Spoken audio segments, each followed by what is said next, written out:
सूरत हाल अब इमरान खान के हाथ से निकल चुकी है और अब ये बात तय है कि इनकी हुकूमत के दिन गिने जा चुके हैं और मैं इनका सर्वाइवल नहीं देख रहा। पहली बात तो ये। दूसरी बात यह है कि अगर इसको कोई ये समझता है कि ये अपोजिशन की बहुत बड़ी कामयाबी है तो वो भी गलती पर है, क्योंकि लॉन्ग रन में इसका अपोजिशन को फ़ायदा नहीं बल्कि नुकसान होगा।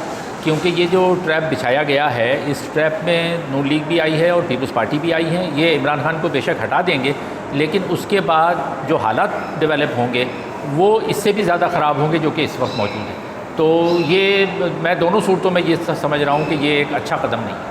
मीडिया का ज़ाहिर है कि दो चीज़ें हैं। एक तो ये कि जो पीटीआई के अपने लोग हैं उन्होंने आकर मीडिया पे जिस तरह की ज़बानें इस्तेमाल की हैं वो हमारे यहाँ की सियासत को और हमारा जो मीडिया पर जो ज़बान इस्तेमाल होती थी उसको पीटीआई ने बहुत नीचे कर दिया।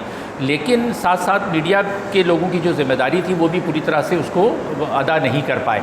उन्होंने इन चीज़ों को, इस तरह की जो बदज़बानी पिछले दिनों होती रही है, जो खुद जैसे खान साहब ने कहा कि जी मैंने अपनी बंदूक का रुख जो है वो आसिफ जरदारी की तरफ कर लिया है, या गुलाम सरवर साहब वज़ीर कहते हैं कि जी मैं खुदकुश बम्बार बन जाऊं और जाके अपोजिशन को उड़ा दूं।